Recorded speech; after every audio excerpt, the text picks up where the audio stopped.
Hello friends, ఈ వీడియోలో నేను ఇంట్లో నెయ్యి ఎలా తయారు చేసుకుంటానో అయితే చూపించానండి. సో చూడండి, ఇలా రవ్వ రవ్వగా పూసగా అయితే నెయ్యి తయారు చేసుకోవచ్చు.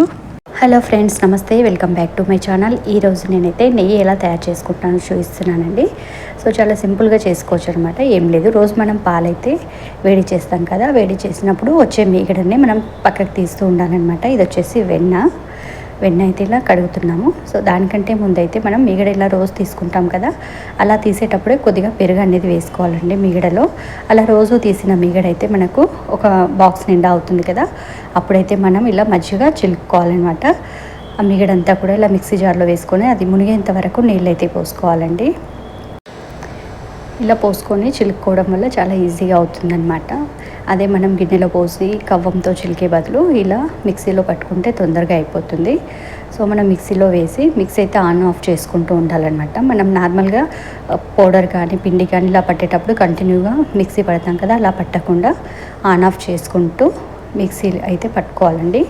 అలా పట్టుకోవడం వల్ల మనకు చిలికినట్టుగా అయిపోయి వెన్న అయితే సపరేట్గా అవుతుంది. సో మిక్సీ పట్టిన తర్వాత కూడా చూపిస్తాను మీకు. మనం అలా ఆన్ ఆఫ్ చేసుకుంటూ ఉండాలన్నమాట.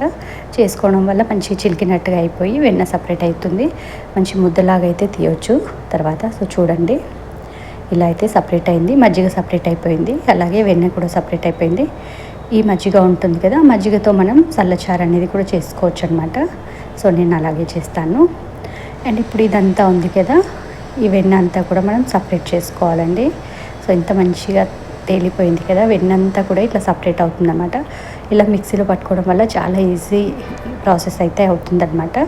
ఈజీగా చేసుకోవచ్చు. చేయలేని వాళ్ళు కూడా చాలా సింపుల్గా అయితే చేసుకోవచ్చు అనమాట. కవ్వంతో చిలికి చేయి నొప్పి పెట్టించుకొని అది కొద్దిగా వస్తుంది. ఇలా అయితే చూసారు కదా, ముద్దలుగా మంచిగా సపరేట్ అవుతుందన్నమాట.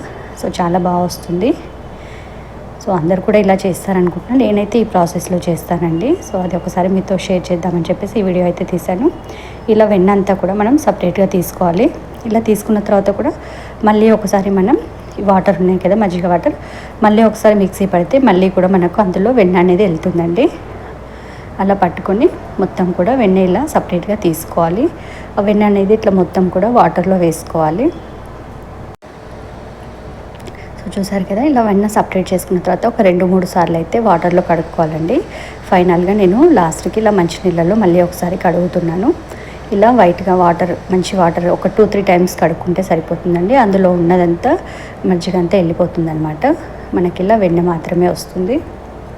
ఇప్పుడు ఈ వెన్నంతా కూడా మనం ఒక మందపాటి గిన్నె తీసుకొని స్టవ్ పైన పెట్టి వేడి చేసుకోవాలండి. సో చూసారు కదా, ఇలా ఒక మందంగా ఉండే గిన్నె తీసుకొని వేడి చేసుకుంటే అడుగంటదనమాట, తొందరగా మాడిపోదు. సో స్టవ్ అనేది సిమ్లో పెట్టుకోవాలండి. మనం పెట్టిన ఒక 1-2 మినిట్స్ మాత్రం హైలో పెట్టుకోవాలి. ఆ తర్వాత సిమ్లో పెట్టుకొని కలుపుతూ ఉండాలి. స్టవ్ అనేది హైలో అస్సలు పెట్టొద్దండి, సిమ్లో పెట్టుకొని ఇలా మధ్యలో కలుపుతూ ఉండాలన్నమాట.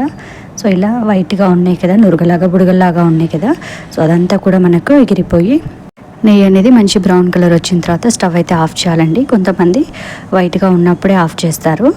ఏం లేదండి, సింపుల్ మనకు నెయ్యి రెడీ అయిపోయింది అనడానికి ఇలా వైట్ కలర్ అదంతా ఉంది కదా, అదంతా కూడా వాటర్ బొడుగలాగా వచ్చేసి మొత్తం ఎగిరిపోయి బ్రౌన్ కలర్ అయితే వస్తాయన్నమాట. సో చూడండి, పాలు కదా మనకు విరిగిపోతే ఎలా అవుతాయో అలా అవుతుంది. సో చూసారు కదా, ఇలా బ్రౌన్ కలర్ వచ్చేసి ఇదంతా కూడా వాటర్ ఇలా ముద్దలాగా అయిపోతుంది. సో ఈ టైంలో మనం స్టవ్ అనేది ఆఫ్ చేయాలి. సో చూడండి, నెయ్యి అయితే రెడీ అయిపోయింది. స్టవ్ ఆఫ్ చేసుకొని కాస్త చల్లారిన తర్వాత వడపోసుకోవాలి. మరి చిక్కగా అయిందనుకోండి, అదంతా అడుగున ఉన్న గసిలాగా ఉంది కదా, సో అది కూడా వస్తుంది. అందుకని చెప్పేసి మనం ఇలా లైట్గా వేడిగా ఉన్నప్పుడే వడపోసుకోవాలి, లేదంటే నెయ్యి గట్టి పడుతుంది, అది గసి కూడా అంతా కలిసిపోతుంది అనమాట. సో ఈ విధంగా వడపోసుకోవాలండి.